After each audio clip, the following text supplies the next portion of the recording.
Buenas noches, amigos. Esto ha sido una noche fuerte, dura, porque me tocó estudiar. Ya saben que no me puede faltar el cafecito,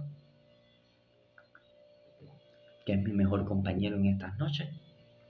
Y aquí tengo un reguero, déjenme organizar esto, un reguero enorme en cuanto a la mesa. Tengo libretas de anotaciones, otra libreta de anotaciones, resúmenes y el libro. Por si no me conoces, yo me llamo Jorge, soy un joven cubano que estudia logopedia y foniatría y el libro es de logopedia y foniatría. Estoy en mi tercer año de mi carrera. Si te gusta esta rama y quieres conocer más sobre esto, suscríbete a mi canal, dale like, comenta, que aquí vamos a estar hablando sobre todas estas cuestiones. Esta noche me tocó estudiar el síndrome de desintegración, donde es el derrumbamiento funcional de los estereotipos dinámicos del lenguaje previamente establecidos. Y dentro de este síndrome tenemos la afasia, que es el derrumbamiento parcial o total de los estereotipos dinámicos del lenguaje previamente establecidos debido a una lesión en el cerebro que puede provocar lesiones tanto en el lenguaje interno como externo o en ambos, e incluso afectan los canales de la comunicación, lectura, escritura y cálculo. Entonces, como bien decíamos, la afasia es la ruptura, la lesión en el normal funcionamiento orgánico del cerebro, debido a distintas etiologías, tanto como pueden ser epileptogenéticas, pueden ser neoplásticas, traumáticas, infecciones tóxicas que hayan tocado sistema nervioso central y disímiles causas más, disímiles etiologías. Si bien es importante la etiología, también tenemos que tener en cuenta que es importante la topografía, porque en las afasias, según la topografía, va a ser el tipo de afasia que vamos a presentar. No debe confundirse la afasia con la disfasia o trastorno específico del lenguaje, que es un trastorno que pertenece al síndrome de disintegración, no del síndrome de desintegración. Estos dos síndromes, el síndrome de disintegración y el síndrome de desintegración, pertenecen al primer nivel de la comunicación oral, que es el lenguaje, pero no deben confundirse. También no debe confundirse con trastornos motores orgánicos, que son las disartrias. ¿Por qué? Porque las disartrias se encuentran en el segundo nivel de la comunicación, que es el habla, y tienen una causa neurológica. Y no debe de confundirse tampoco con trastornos psiquiátricos, porque no es un trastorno psiquiátrico. Dicho esto, pasamos a ver cuáles sí son síntomas o llamamos como acompañantes de las afasias. A ver, los síntomas acompañantes de las afasias son la apraxia, que es la apraxia es la incapacidad de un movimiento con un fin determinado. Tenemos la agnosia, que es la incapacidad de aprender a través de un sensorio. Tenemos la alexia, que es la incapacidad de la lectura. La grafia, que es la incapacidad de la escritura. Y la acalculia, que es la incapacidad de calcular. Dicho esto, también tenemos que tener en cuenta que puede traer neurológicos como traumas neurológicos traumas neuroconductuales, que van a quedar con trastornos psiquiátricos. No es que sea así siempre, pero hay que tener en cuenta esto.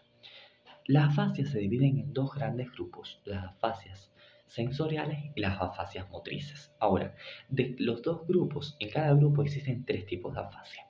En el primer grupo, que son las afasias sensoriales, encontramos la afasia sensorial propiamente dicha o afasia acústica gnóstica. Se encuentra localizada en la primera circunvolución temporal izquierda tercio posterior, incluyendo el área de Wernicke. ¿Quién era Wernicke? Wernicke era un Karl Wernicke, neurólogo psiquiatra alemán que se destacó por el estudio de la fascia sensorial localizada en el lóbulo temporal, lóbulo que es encargado de la audición. De aquí, ¿cuál es el órgano? El oído fonemático, con la función de el análisis acústico de las palabras. Entonces, en su cuadro clínico presentamos la agnosia auditiva, que es la incapacidad de la discriminación de los sonidos. La discriminación de los sonidos. Entonces, aquí encontramos neologismos, parafasias, anomias, pero encontramos dos tendencias fundamentales: la franca-estereotipia y la heterofasia, que son son expresiones orales formadas por logorrea, que la logorrea no es más que el paciente habla y habla y habla y no dice nada. Tenemos también las parafasias, que son todas las parafasias que pueden estar. Están las literales, que son los cambios de un fonema por otro. Están las silábicas, dentro de una palabra cambian una sílaba por otra. Están las parafasias verbales, que son las que cambian la palabra pero mantienen el significado. Y también tenemos las parafasias morfológicas, que cambian la palabra y el significado. Y tenemos los neologismos, que son las palabras inventadas por el paciente: patequí, batá, bapatá. Ejemplos de esas son esas. También la segunda fascia es la fascia acústica amnéstica, la cual se encuentra en la segunda circunvolución temporal izquierda, área media, zona media, área convexa profunda, la cual se encuentra en la huella auditiva, que es el órgano. Son neuronas altamente especializadas en la retención de la información para su posterior análisis y reproducción. Aquí encontramos la amnesia verbal, la cual es el olvido constante de las palabras. Encontramos contaminaciones, latencias, confusionismos, y encontramos una dificultad marcada en la reproducción oral. De una frase se quedan con la última palabra, repitiéndola, y todas estas series de síntomas que les comenté antes. Y tenemos la afasia sensorial semántica, la cual se encuentra en la localización en la unión de los extremos temporoparieto occipital, y el órgano son los analizadores terciarios, los cuales archivan la información con un criterio único, la integración y unificación de la información con un criterio único. En esta encontramos la dificultad en la comprensión de las estructuras lógicas complejas. Aquí tenemos anomias, anosognosia, pero también encontramos dificultad en la categorización, generalización, síntesis, en las relaciones genitivas, en comprender el sentido profundo de las frases, en los vínculos comparativos, mayor, menor, e inversiones de las estructuras gramaticales. Ahora pasamos a las afasias motrices. La fascia motriz aferente se encuentra localizada en el tercio inferior de la circunvolución posterior ascendente izquierda, incluyendo la zona sinestésico-retrorolándica. Aquí encontramos el articulema, que es el encargado de dar organización, control y constancia de los movimientos articulados del habla. Aquí encontramos la apraxia oral, que es la incapacidad de los movimientos del habla, donde los pacientes presentan dificultad tanto en la expresión espontánea como en la repetitiva, y con tendencia a mirar a la boca de quien la pronuncia. Presenta parafasias, generalmente literales y silábicas, que mejora la articulación en palabras automatizadas de antes. palabras que tienen muy arraigadas de él, pero también presenta una buena comprensión y expresión oral en cuanto a vocabulario, no siendo así a la articulación y la morfosintaxis. Articulación, movimiento de los órganos fonoarticulatorios con un fin determinado, en este caso la expresión oral, y la morfosintaxis, unión de palabras en una oración.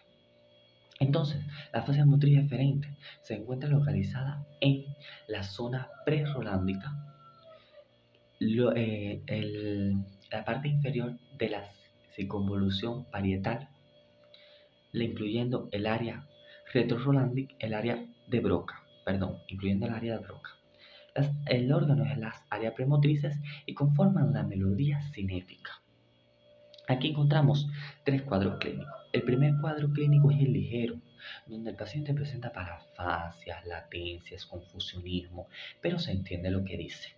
El cuadro clínico moderado, que es donde el paciente presenta un lenguaje telegráfico, el cual decapita los elementos de unión y habla en un lenguaje nominativo con sustantivos y verbos. Y el cuadro clínico grave o cuadro clínico de Broca, donde el paciente tiene tomado la melodía cinética y no logra el engranaje de la articulación del habla con las palabras.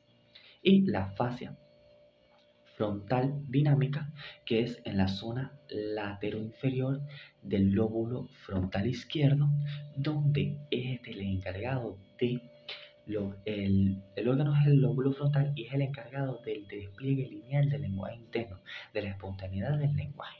Estos pacientes, ¿qué es lo que presentan? Adinamia verbal, dificultad en el despliegue lineal del lenguaje interno. Ellos no presentan mucha dificultad en cuanto a las preguntas simples y moderadamente complejas, pero ya presentan dificultad en el monólogo, en lograr esa estructuración y luego la espontaneidad de ellos para el habla. Usan lenguaje telegráfico y perseveraciones igual. Hasta aquí todo lo que tiene que ver con la fascia. En cuanto a qué es lo que es la fascia, a qué síndrome pertenece, con qué no se debe confundir, cuáles son los síntomas asociados y los tipos de afasia que existen, tanto sensoriales como motrices, y dentro de ellas. En próximos videos les estaré diciendo cómo es que en Cuba se utiliza el método, y dándoles un adelanto, en Cuba nos regimos por Luria para hacer para hacer la prueba, que es para dar el diagnóstico de la fascia, y también les estaré hablando sobre la técnica inicial del afásico para lograr una conducta a seguir adecuada.